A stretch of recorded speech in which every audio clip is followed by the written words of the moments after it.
There's too many guards that we can't control. Hey, Bo. Dan's job. Okay, Dave. Slowly. Do what he says! Grab your gun. Keep in America. Try me. Look at this. This is The armor, you're hard-boiled. Well, blow his fucking head. out there. You use The rabbits. Fire, they got long guns, they're gonna use them. Number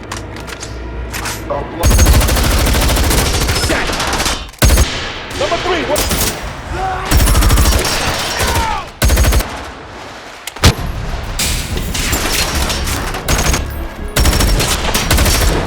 Where are you hit? Where do we go? I swear to God. Sweep the rest of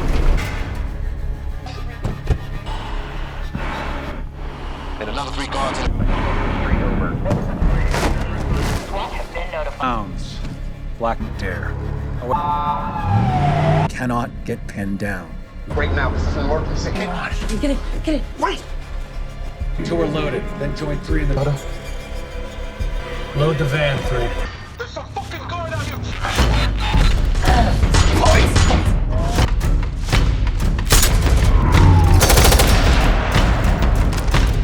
Clear.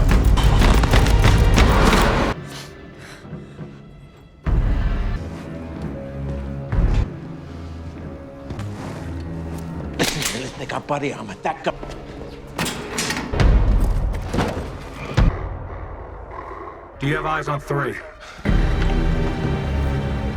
Copy that, Adams. All units are suspects. Elvis is leading. Swatching, they're on the way to you now, Elvis.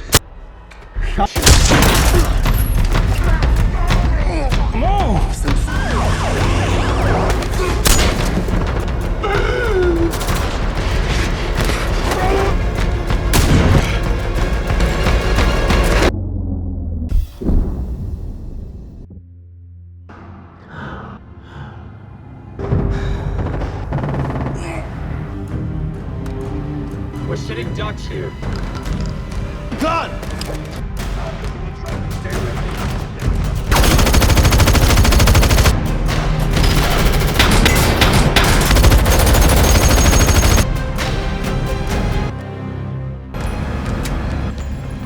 Hey, boy, Sweat, give me a hand.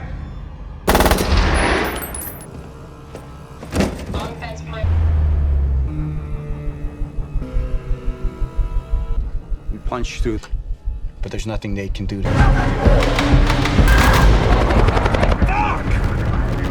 Here, it's 2 clicks to... Alpha 405. Could have this. Change a thing. Think we're trapped, they'll shoot to kill, but we won't blueprints. They stopped printing this back in 50. Hey, team, let's go. In the position. How you doing? Get back there and finish the job. Go. Units, you are clear to fire. All units are advised to watch out for stop.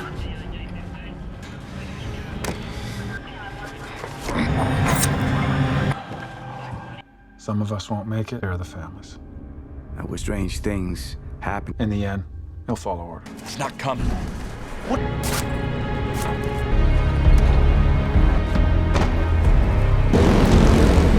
Prius load the cash under.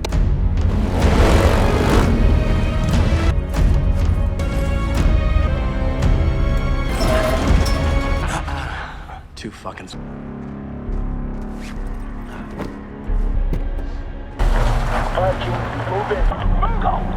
Healers are fucking gone. Underground tunnels is like a fucking rabbit. Seaside Freeway. Down, covering Long Beach Dock.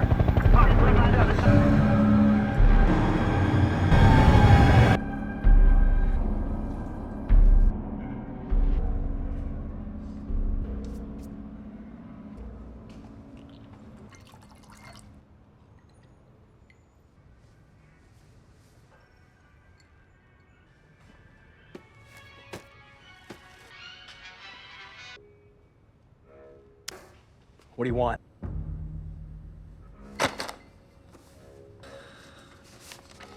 Causing collapse, ruptured the spleen.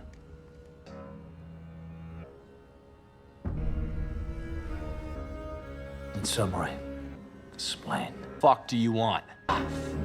Fuck. Spine.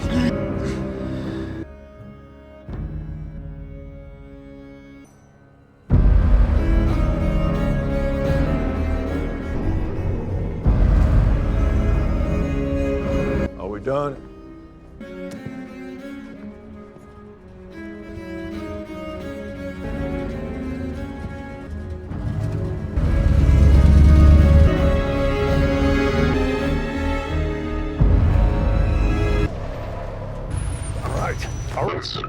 They're serious! Pick up the money and start. Babe, you just worry about putting your ass home.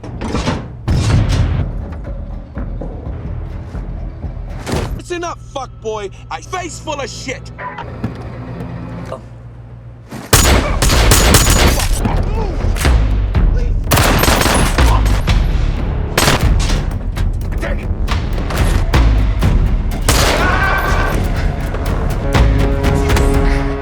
What'd you say?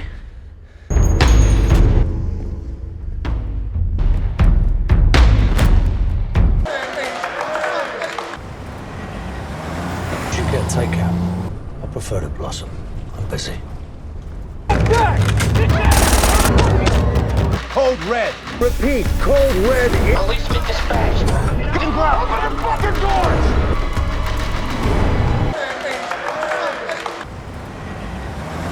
Should get takeout. I prefer to blossom. I'm busy.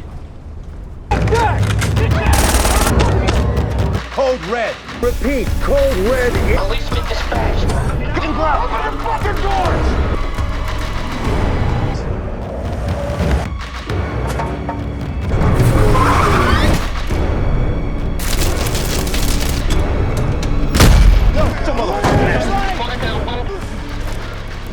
Two units dispatched. ETA, 2 minutes.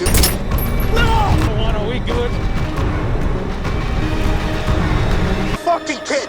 He shot a flag!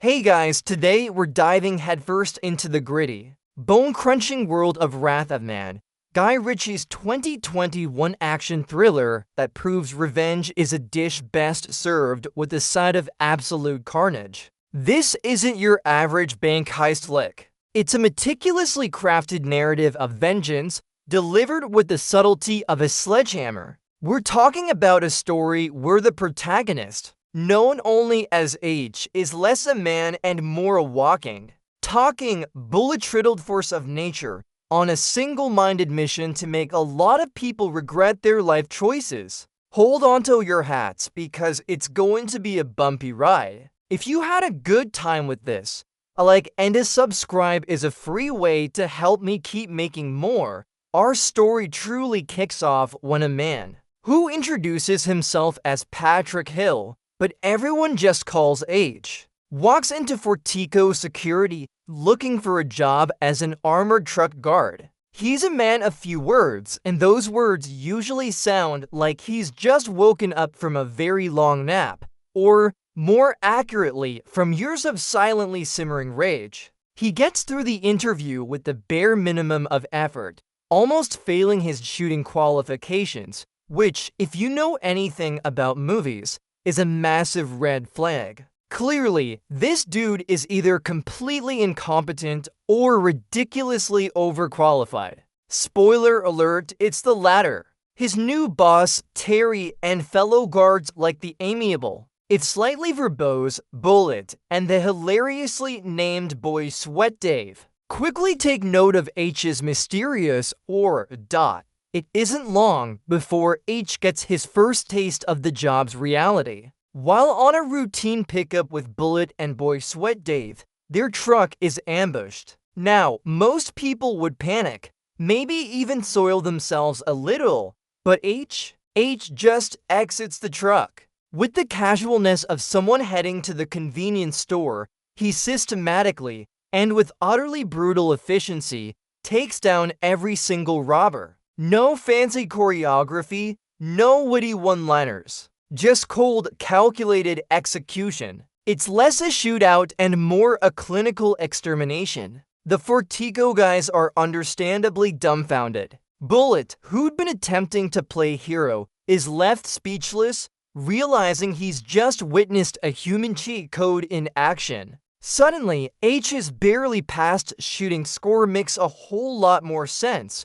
Word of H's performance spreads like wildfire through Vertigo. Naturally, the police are impressed, the company is thrilled about the recovered money, but everyone's also got a raised eyebrow the size of a small car. Who is this guy? He claimed to be a new hire, but he just single-handedly dismantled a well-armed robbery crew like it was a Tuesday morning crossword puzzle. His colleagues, especially Bullet, start to eye him differently. He's a hero, sure, but the kind of hero who makes you wonder if he's actually a supervillain in disguise. H, ever the conversationalist, offers absolutely no explanation, further cementing his reputation as the company's stoic, vaguely terrifying enigma. It's almost like he wants people to be suspicious, just to make things interesting. As H settles into his new role, we start to see glimpses of his true agenda. He's not just delivering cash, he's delivering pain to anyone who stands in his way. He makes secretive phone calls, meets with shady characters in even shadier diners, and generally conducts himself like a man who's less concerned with Fortico's quarterly profits and more with finding specific individuals. It becomes clear he's looking for the crew responsible for the original Fortico heist, the one where his son was tragically caught in the crossfire. He's less an employee and more a highly specialized, very angry human bloodhound. One of his contacts, a man named Jan, pops up, providing cryptic hints that H absorbs like a sponge. Each piece of information fueling his quiet fury. To the surprise of absolutely no one, Vertigo gets hit again,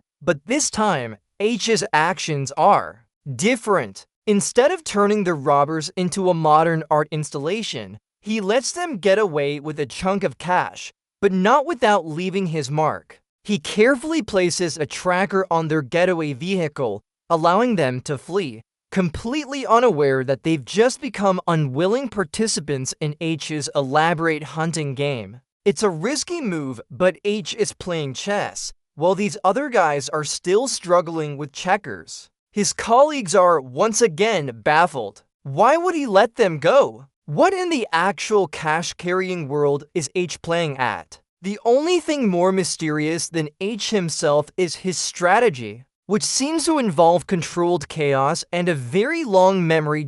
Now for the big reveal. The heart-wrenching piece of the puzzle that explains H's quiet intensity. We flash back to the day that shattered his life. We see H, or rather Mason, as he was known then, a successful crime boss, driving with his young son. They're stuck in traffic, innocently minding their own business, when an armored truck rolls by. And then, without warning, chaos erupts. A ruthless crew, led by the utterly stone-faced Jan, ambushes the truck. In the ensuing firefight, H's son is caught in the crossfire, tragically killed. H holds his dying boy, screaming in anguish, unable to save him. It's a gut-wrenching moment that instantly transforms H from a mysterious guard into a grieving father consumed by a singular, all-consuming need for vengeance. Everything he does now, every life he takes,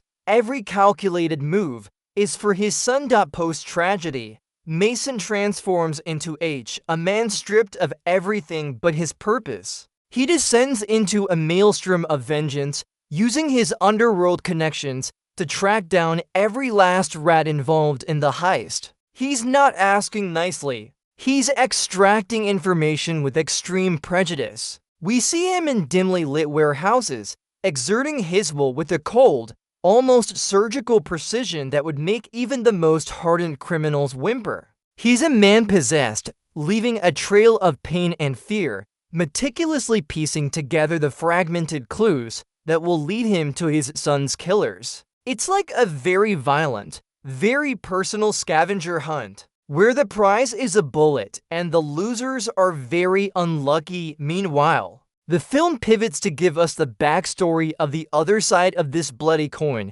Jan and his crew. These aren't just random thugs. They're ex-military, highly skilled, and thoroughly disillusioned with civilian life. They gather around a campfire, reminiscing about their service, and more importantly, lamenting their lack of prospects. One of them, Jackson, even says, "You know what? This civilian life is just not cutting it," and thus, like a terrible superhero origin story, a plan is hatched. They'll use their military precision to rob armored cars. We see their first successful heist, executed with chilling efficiency, proving they are a force to be reckoned with. They're not just stealing money. They're stealing futures and, in H's case, a father's peace of mind after a string of successful, if not morally questionable, scorers. Jan's crew sets their sights on the ultimate prize, the Fortico Depot on Black Friday.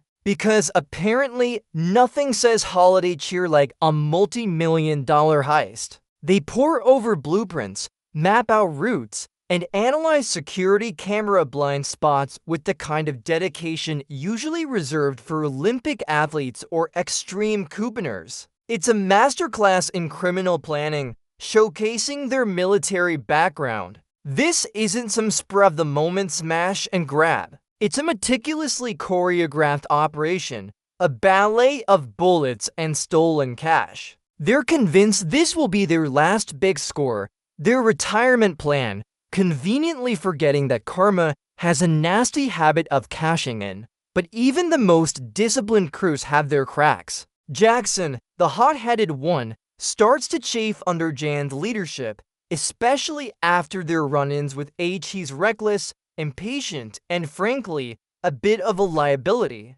There are heated arguments, challenges to authority, and enough brooding to fill a small, very angry theater. The previous failed attempts and the unexpected lethality of H have shaken their confidence and frayed their nerves. Jackson, true to form, makes a series of boneheaded decisions that eventually lead to his swift, albeit deserved, exit from the picture. Turns out, trying to outsmart a force of nature like H tends to shorten one's lifespan considerably. Consider it a criminal's version of natural selection. Meanwhile, back at Fortico, we get a closer look at Bullet's seemingly affable facade. Turns out, behind the friendly banter and slightly too long stories, Bullet is drowning in debt. His wife is sick, his bills are piling up, and the weight of his financial burdens is crushing him. He stares at stacks of bills, his face a mask of desperation, a man at the end of his rope. It's a classic setup for moral compromise, really. When you're backed into a corner, even the good guys can be tempted by the dark side, especially when there's a multi-million-dollar score on the table. This is less about greed and more about survival, which, while understandable, rarely ends well in these kinds of movies. With his back against the wall, Bullet makes the call that will seal his fate. He secretly meets with Jan, the very man H is hunting, and agrees to become their inside man for the Black Friday heist. He provides blueprints, schedules, security protocols, essentially the entire Fortico playbook. We see the reluctant nod, the heavy sigh, the moment he crosses the line. It's a pragmatic decision born of desperation, but a betrayal nonetheless. He knows the risks, he knows the stakes, but the promise of a life-changing sum of money is too tempting to resist. It's almost poetic how the man who initially tried to be H's protector ends up being one of the very snakes H has come to hunt.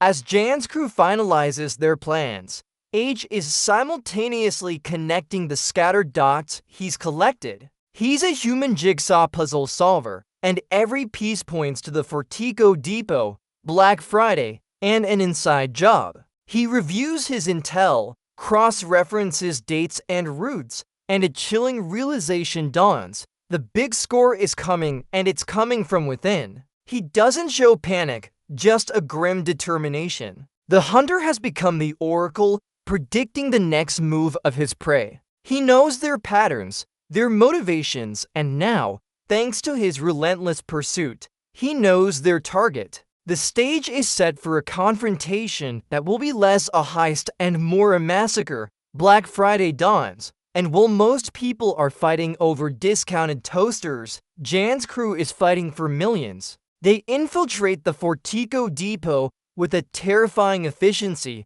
rappelling from the roof, cutting power, and neutralizing guards with practiced ease. It's a scene of organized chaos, a brutal symphony of flashing lights and silenced weapons. The Fortico guards, despite their training, are completely outmatched by the sheer professionalism and ruthlessness of Jan's ex-military crew. It's less a robbery and more a hostile takeover, and the Fortico employees quickly realize they're not dealing with your average smash-and-grab artists. These guys mean business, and they're not taking prisoners, but H, ever the calm before the storm, is ready. He moves through the chaotic depot like a phantom, already anticipating every angle, every move. He's not just reacting, he's orchestrating. He emerges from the shadows, a one-man wrecking crew, picking off robbers with the chilling precision of a sniper. Each shot is deliberate, each kill methodical.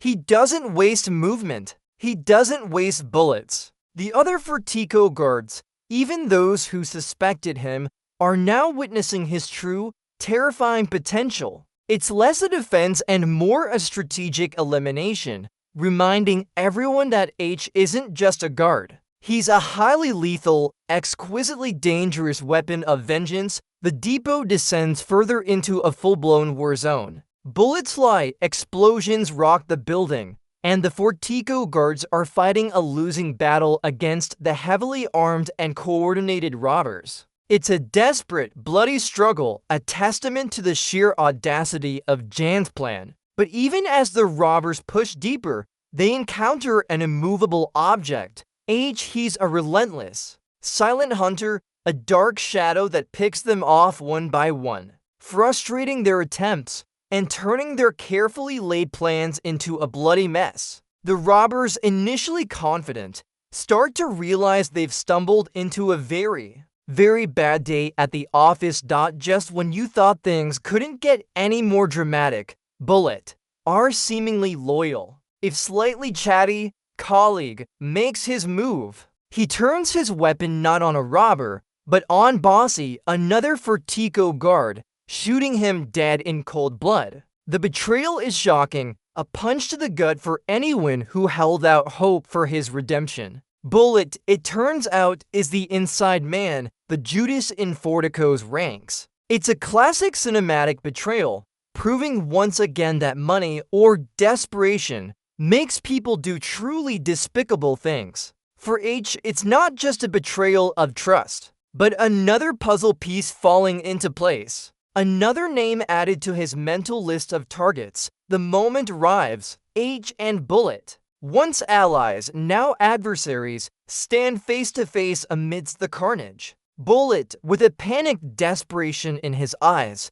tries to explain his actions, citing his financial woes, his sick wife. But H, a man whose heart has been hardened by unspeakable loss, isn't interested in excuses. He raises his weapon, his face devoid of emotion. It's a tense, tragic standoff. H isn't just fighting a traitor. He's fighting a representation of the moral decay that led to his son's death. The ensuing skirmish is less a fight and more H calmly disarming and incapacitating Bullet, proving that while Bullet may have had a reason, H has a mission.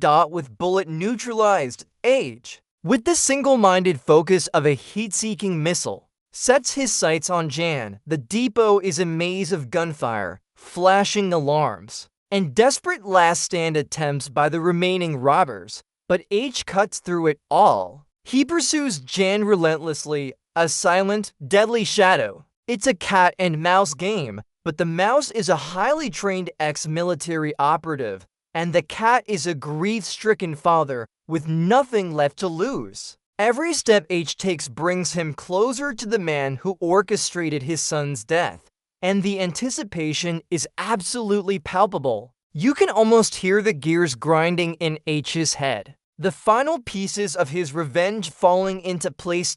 Finally, H corners Jan and his last few henchmen inside the vault, a room filled with more money than any rational human could ever need. It's the moment of truth, the final act in H's bloody play. Jan, surrounded by his ill-gotten gains, tries to make a desperate stand, but it's futile. H, calm as ever, dispatches the remaining robbers with surgical precision, each bullet a testament to his unwavering purpose. The vault, meant to be a sanctuary of wealth, becomes a tomb for Jan's crew. It's a brutal, one-sided affair, a stark reminder that when H comes knocking, it's not for a friendly chat with the last of Jan's crew down. It's just H and Jan. H approaches Jan, not with a burst of anger, but with a chilling, quiet menace. He doesn't waste a single word. He just looks at Jan, and in that look,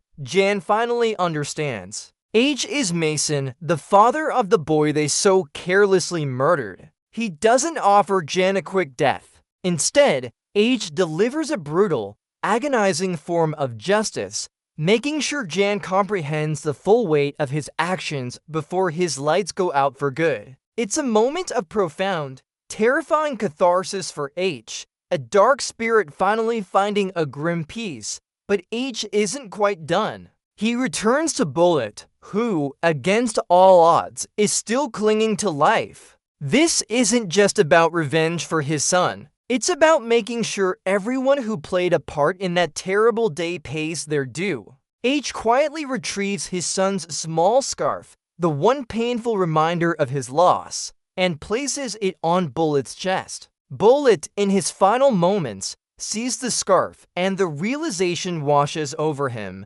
H isn't just a random Fortico guard. He's the father of the boy who died. H delivers the final, unforgiving shot, a stark, brutal justice for a man who betrayed his colleagues and contributed to an innocent child's death. It's a heavy moment, proving H doesn't just forget, he avenges. In the chaotic aftermath, the Fortico depot is swarming with police, forensics teams, and the general clamor of a major crime scene. Amidst the flashing lights and sirens, H, his mission finally accomplished, calmly walks away. He slips through the commotion, a ghost leaving the scene of his own making, his face as unreadable as ever. No triumphant grin, no dramatic monologue, just a quiet, almost weary exit. He's not looking for praise or recognition. He was simply fulfilling a solemn vow. His vendetta has been carried out, every perpetrator accounted for, and the ledger balanced in his own brutal, uncompromising way. The credits might be rolling on his story, but the echoes of his wrath will linger, and so H drives off into the sunset, or perhaps a very overcast morning, leaving behind a trail of bodies